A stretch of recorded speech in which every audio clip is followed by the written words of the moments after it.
Assalamualaikum warahmatullahi wabarakatuh.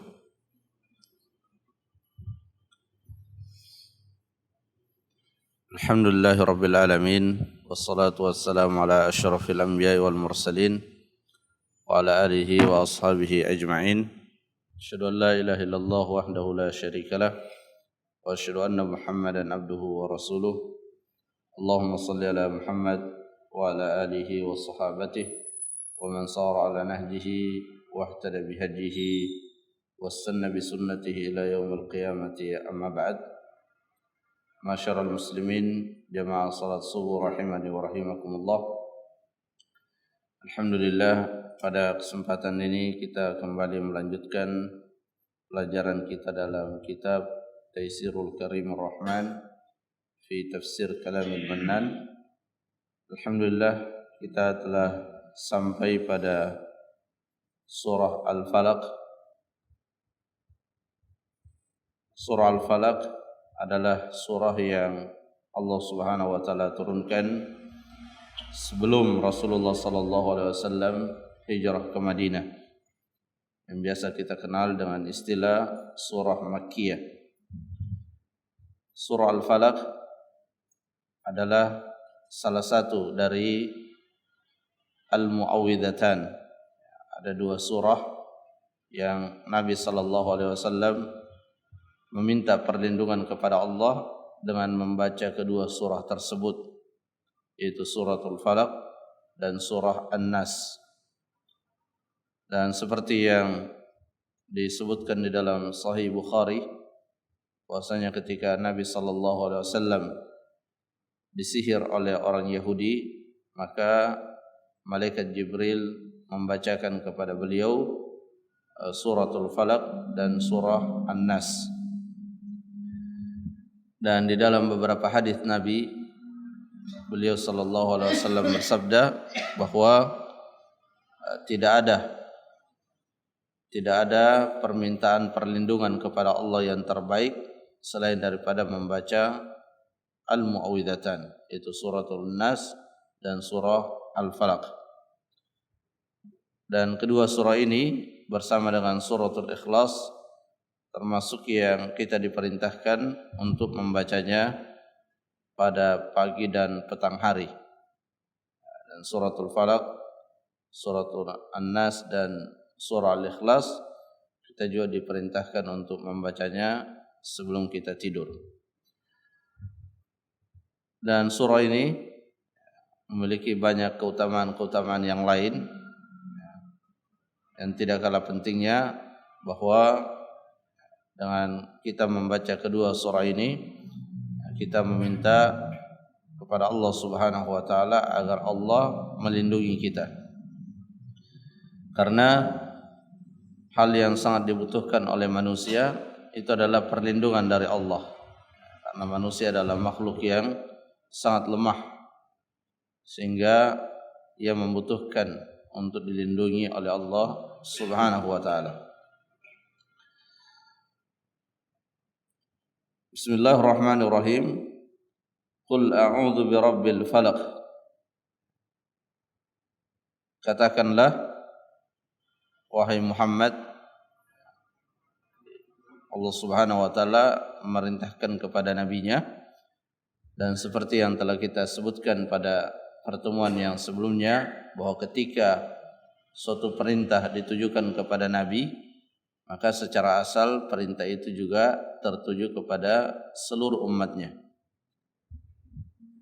Katakanlah, a'udzu, aku berlindung, aku membentengi diri, birabbil falaq, dengan Tuhan yang menguasai waktu subuh. Makna yang lain dari al-falaq yaitu yang membelah biji-bijian. Al-falaq memiliki dua makna, bisa bermakna al-isbah, waktu subuh, dan juga bisa bermakna biji-bijian. Dan Allah Subhanahu wa taala yang mendatangkan waktu subuh, Allah Subhanahu wa taala pula yang membelah bijian sehingga dari biji-bijian tersebut tumbuhlah tumbuh-tumbuhan dan tanaman. min syarri ma khalaq. Kita diperintahkan untuk berlindung kepada Allah min syarri ma khalaq, dari keburukan apa yang Allah ciptakan. Di sini Allah Subhanahu wa taala menggunakan al-ism al-mausul yaitu ma khalaq, yang Allah ciptakan, dan lafaz ini menunjukkan keumuman.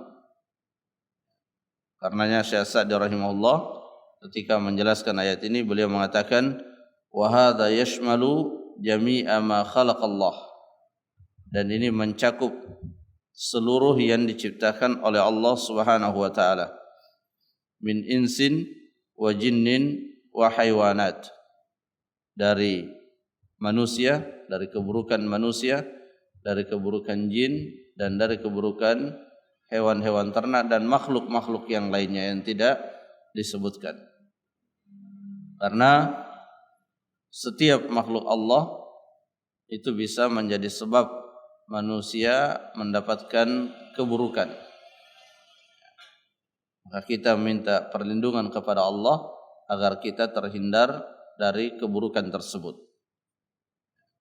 Sering kita sampaikan, makhluk-makhluk Allah yang Allah ciptakan untuk memberikan kemaslahatan kepada manusia, untuk memberikan kemudahan pada manusia dalam menjalankan kehidupannya, jika Allah menghendaki, makhluk-makhluk tersebut bisa menjadi sumber keburukan. Oleh sebab itu, kita meminta perlindungan kepada Allah Subhanahu wa taala. Bahkan diri kita sendiri itu adalah sumber keburukan bagi kita. Karena di dalam diri kita ada yang namanya hawa nafsu. Dan salah satu sifatnya sebagaimana Allah sebutkan dalam Al-Qur'an, innan nafsa la'ammaratun bisu. Sesungguhnya hawa nafsu itu sangat gigih di dalam memerintahkan kita pada keburukan. Dan ini keburukan yang paling utama untuk kita waspadai. Karena keburukan yang datangnya dari hawa nafsu itu tidak hanya berefek dalam kehidupan kita di dunia, tapi akan berlanjut hingga kehidupan kita di akhirat. Nabi SAW di dalam beliau mengawali khutbahnya, beliau selalu berdoa kepada Allah.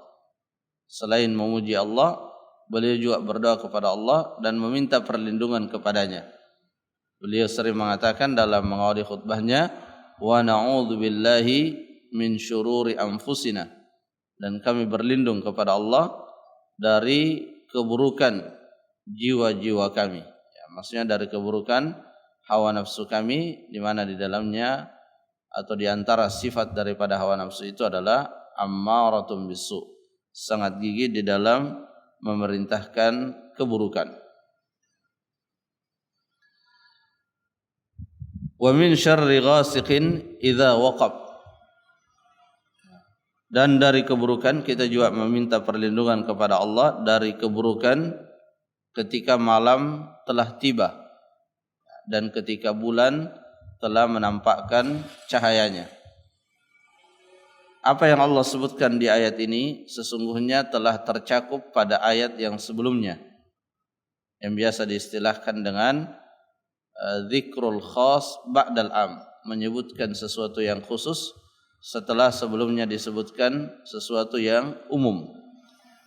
Dan ketika uslub ini digunakan di dalam Al-Quran, demikian pula digunakan di dalam hadis, maka hal ini mengisyaratkan dan menunjukkan bahwa yang khusus itu perlu untuk diperhatikan, atau yang khusus itu memiliki keutamaan daripada yang lainnya. Seperti ketika Allah Subhanahu wa taala menyebutkan man kana aduwwan lillahi wa malaikatihi wa Jibril. Allah menyebutkan malaikat dan juga menyebutkan setelahnya Jibril. Ya, padahal Jibril adalah bagian dari malaikat, tapi disebutkan secara khusus karena ia memiliki kedudukan dan keutamaan. Nah, di sini di dalam ayat ini wa min syarri ghasiqin idza waqab, ini juga sesuatu yang bersifat khusus. Karena kebanyakan keburukan itu menimpa manusia itu terjadi pada malam hari. Orang-orang yang akan melakukan kejahatan itu umumnya melakukan aksinya di malam hari. Orang-orang yang ingin menyihir orang lain maka juga melakukan di malam hari. Orang-orang yang mencuri itu juga kebanyakan di malam hari.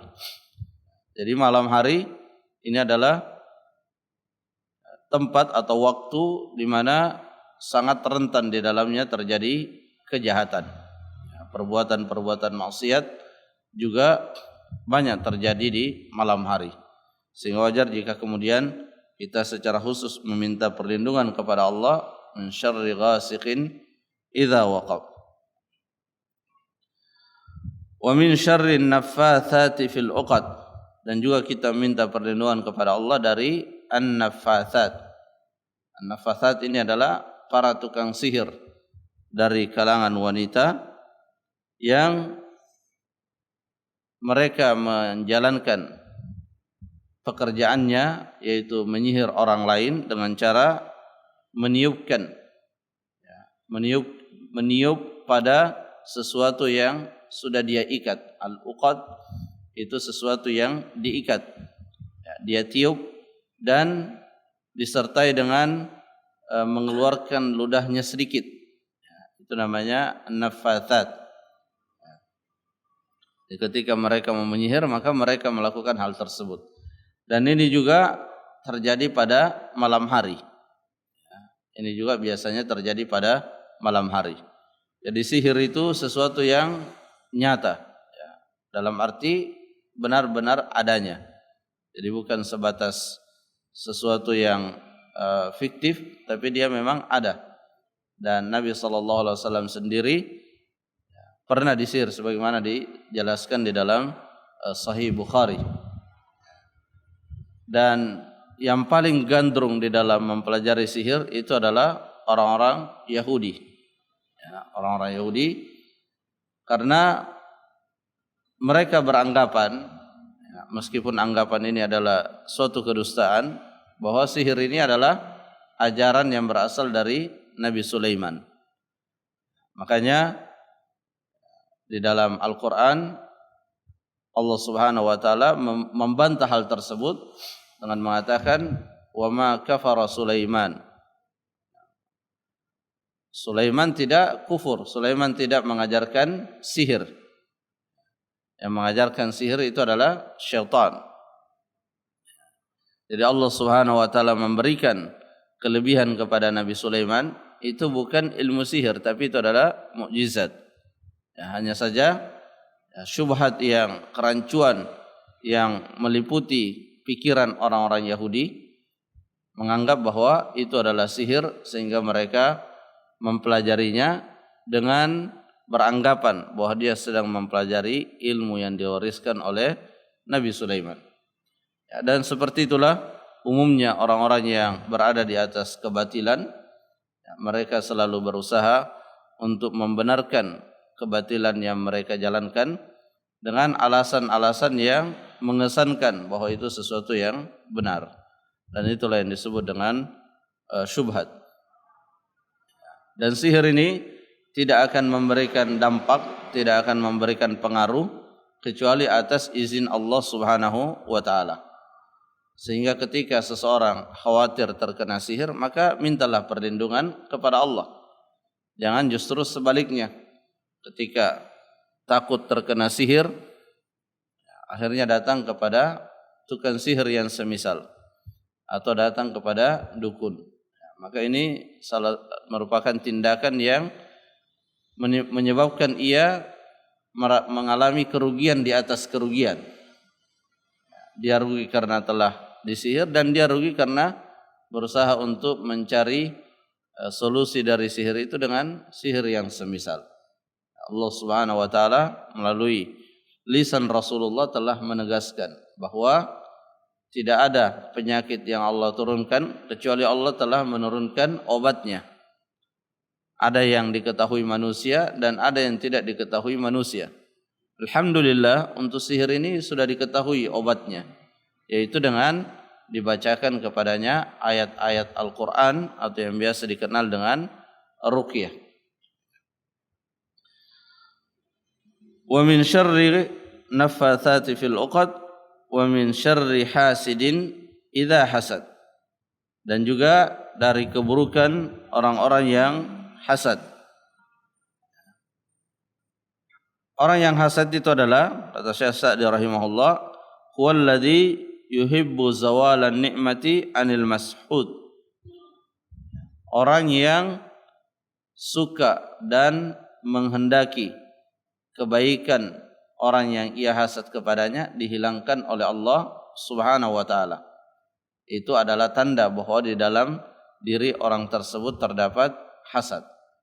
Jadi kita bisa mendeteksi keberadaan hasad di dalam diri kita, yaitu ketika kita melihat ada saudara kita, baik itu tetangga kita, sahabat kita, kerabat kita, orang dekat kita, dia mendapatkan kenikmatan dari Allah, baik itu kenikmatan yang berkaitan dengan perkara duniawi ataupun kenikmatan yang berkaitan dengan perkara akhirat. Nah, ketika kita melihat kebaikan itu, kemudian muncul di dalam diri kita keinginan atau angan-angan supaya kebaikan itu dihilangkan, maka ini menandakan di dalam diri kita terdapat penyakit hasad. Dan ketika hal tersebut muncul, maka kita harus segera meredamnya. Kita harus segera meredamnya, kita berusaha untuk menghilangkannya. Karena ketika tidak diredam, ketika tidak dihilangkan, maka dia akan berkembang. Yang tadinya hanya sebatas berangan-angan, yang tadinya hanya sebatas ada dalam pikiran, ketika tidak diredam dia akan berkembang dan meningkat, sehingga dia akan berusaha. Dia akan berusaha, dia akan berikhtiar supaya kenikmatan yang ada pada saudaranya itu dihilangkan oleh Allah Subhanahu wa taala. Persis seperti apa yang terjadi pada putra Nabi Adam alaihi salam, yaitu Qabil. Dia sangat hasad kepada saudaranya, dia sangat ingin kebaikan dan keutamaan yang ada pada saudaranya itu dihilangkan oleh Allah Subhanahu wa taala. Dan dia tidak mampu untuk meredam hal tersebut hingga pada akhirnya dia membunuh saudaranya yang berawal dari hasad. Jadi hasad ini sangat berbahaya. Hal yang sama juga sebelumnya dialami oleh iblis, di mana dia rela untuk akhirnya dikeluarkan dari surga hanya sekedar untuk melayani sifat hasad yang ada di dalam dirinya, di mana ia tidak suka dengan kemuliaan yang Allah berikan kepada Adam karena ia merasa lebih pantas untuk mendapatkannya. Ya, maka juga akibatnya akhirnya dia dikeluarkan dari surga. Orang-orang Yahudi yang tidak mau memeluk agama Islam, padahal kata Allah, alladzina atainahumul kitab ya'rifunahu kama ya'rifuna abna'ahum. Jadi orang-orang yang diberi kitab Yahudi atau Nasrani itu mengenal bahwa Nabi Muhammad itu adalah seorang nabi. Tapi kenapa mereka tidak mengikutinya? Kenapa mereka tidak mengimaninya? Hasadan min indi anfusihim. Disebabkan oleh sifat hasad yang ada di dalam diri mereka. Orang Yahudi itu sempat bermukim di Madinah sebelum Nabi hijrah. Di sana sudah terdapat beberapa suku dari kalangan Yahudi.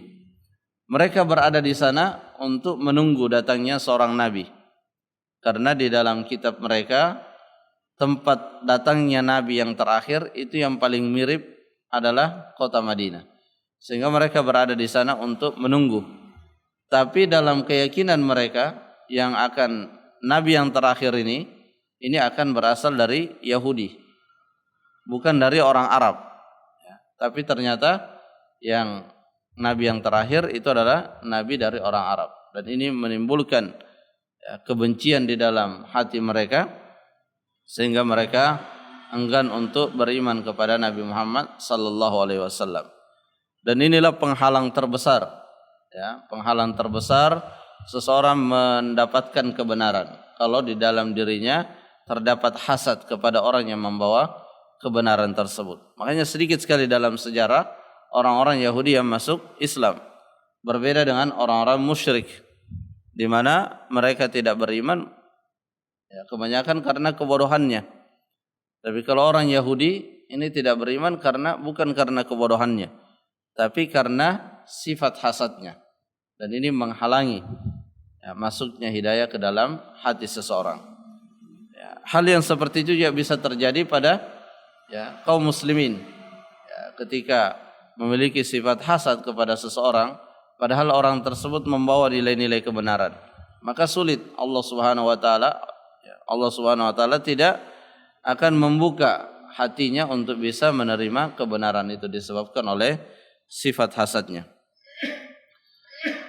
Nah, ciri hasad yang kedua selain daripada menghendaki dan menginginkan keburukan yang ada pada diri saudaranya dihilangkan oleh Allah Subhanahu wa taala, yaitu membenci ya, membenci ketika saudaranya tersebut akan mendapatkan kebaikan. Jadi kalau yang pertama kebaikan itu sudah dimiliki oleh saudaranya, lalu kemudian dia berusaha dan berpikiran agar kebaikan itu dihilangkan oleh Allah. Sedangkan yang kedua, ini kebaikannya belum sampai kepada saudaranya, baru akan sampai kepadanya. Ya, misalnya tetangganya akan melaksanakan ibadah haji pada tahun ini, maka di dalam dirinya ada rasa benci ya, dan berusaha agar jangan sampai dia benar-benar melaksanakan ibadah haji tersebut. Atau tetangganya akan melangsungkan pernikahan dengan seseorang yang terpandang. Dalam dirinya ada angan-angan jangan sampai terjadi yang seperti itu. Maka ini adalah tanda-tanda hasad. Tanda-tanda bahwa di dalam diri orang tersebut terdapat penyakit hasad. Nah, Allah Subhanahu wa taala ya, karena ini adalah penyakit ya, dan semua penyakit itu ada obatnya, baik itu penyakit secara fisik dan penyakit yang ada di dalam hati. Adapun penyakit-penyakit hati itu obatnya adalah Al-Qur'an. Obatnya adalah Al-Qur'an, yaitu dengan mempelajari Al-Qur'an sehingga kita tahu dari Al-Qur'an tersebut, dari hadis-hadis Nabi sallallahu alaihi wasallam bagaimana menyelamatkan diri kita dari penyakit-penyakit hati. Nah, untuk penyakit hasad ya, ada satu pesan yang pernah disampaikan oleh seorang sahabat kepada anaknya, yaitu Ubadah bin Samit radhiyallahu an, di mana ia berpesan kepada anaknya, ya bunayya innaka lan tat'uma ta'mal iman wa lan tablugha haqiqatah hatta ta'lam anna ma asabaka lam yakun liyukhti'ak wa ma akhta'aka lam yakun liyusibak. Kata Ubadah bin Samit ketika ia sedang sakit menjelang wafatnya, ya bunayya, wahai anakku, innaka lan tat'uma ta'mal iman, sungguhnya engkau tidak akan merasakan manisnya iman, wa lan tablugha haqiqatah, dan engkau tidak akan mencapai puncak keimanan, hatta ta'lam, hingga engkau mengetahui dan meyakini, annama asabaka lam yakun liyukhti'ak, apa yang akan menimpamu baik itu kebaikan ataupun keburukan, lam yakun liyukhti'ak, tidak akan mungkin meleset darimu. Dalam hadis lain Nabi SAW mengatakan, wa'lam annal ummah law ijtama'u ala an yanfa'uka bi syai'in lan yanfa'uka illa bi syai'in qad kataballahu lak. Ketahuilah, kata Nabi, sekiranya umat ini seluruh manusia berkumpul dan bersatu padu, saling tolong menolong, ala an yanfa'uka bi syai'in, untuk memberikan manfaat kepada engkau, niscaya mereka tidak bisa memberikan manfaat kecuali apa yang telah Allah tuliskan untuknya. Jadi kita tidak akan mendapatkan melebihi dari apa yang telah dituliskan. Demikian pula sebaliknya, kita tidak akan mendapatkan kurang dari apa yang telah dituliskan. Sehingga tidak ada sedikit pun manfaat hasad yang dilakukan oleh orang-orang yang hasad. Jadi Nabi SAW, Ubadah bin Samit berpesan, annama asabaka lam yakun liyukhti'ak, apa yang akan menimpamu itu tidak akan meleset darimu. Ya, baik itu kebaikan ataupun keburukan. Sehingga seorang muslim telah diajarkan oleh Nabi sallallahu alaihi wasallam ketika dia mendapatkan kebaikan, dia mengingat bahwa itu adalah pemberian Allah Subhanahu wa taala sehingga dia bersyukur. Dan ketika mendapatkan keburukan, dia juga ingat bahwa itu terjadi atas ketentuan Allah sehingga ia berusaha bersabar karena setiap ketentuan Allah selalu ada hikmah yang menyertainya. Dan hikmah itu hanya bisa didapatkan oleh orang-orang yang bersabar. Wa anna ma akhta'aka, kemudian Ubadah bin Samit melanjutkan pesannya, wa ma akhta'aka lam yakun liyusibak, dan apa yang meleset darimu tidak akan menimpamu, baik itu kebaikan ataupun keburukan. Lam yakun liyusibak, itu tidak akan mungkin engkau mendapatkannya.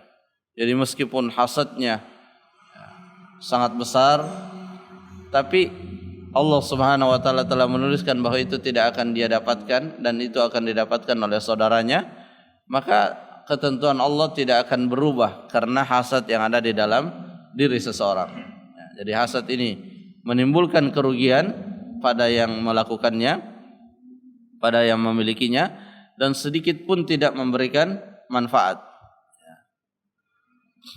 Kalau khamar itu Allah Subhanahu wa taala masih mengatakan fiha itsmun kabir wa manafi'u linnas. Di dalamnya terdapat dosa tapi ada manfaatnya. Yang demikian pun itu Allah sudah haramkan. Apalagi hasad yang memang tidak memberikan manfaat sedikit pun, justru yang ada di dalamnya adalah keburukan. Kemudian di dalam zikir yang biasa kita baca setelah melaksanakan salat, ya di sana juga mengingatkan kita akan makna yang disebutkan oleh Ubadah bin Samit. Allahumma la mani'a lima a'taita wa la mu'tiya lima mana'ta. Ya Allah, tidak ada yang bisa mencegah apa yang engkau akan berikan, dan tidak ada yang bisa memberikan apa yang engkau tidak berikan. Ini kalimat yang singkat, tapi jika bisa menjadi bagian dari akidah kita, bagian dari keyakinan kita, maka akan banyak permasalahan-permasalahan hidup yang bisa kita atasi dengan kita selalu menghadirkan keyakinan Allahumma la mani'a lima a'taita wa la mu'tiya lima mana'ta. Jamaah rahimakumullah, mungkin itu yang bisa disampaikan. Semoga bermanfaat. Wallahu ta'ala a'lam bis-shawab. Subhanakallahumma rabbana wa bihamdik, asyhadu an la ilaha illa ant, astaghfiruka wa atubu ilaik. Assalamualaikum warahmatullahi wabarakatuh.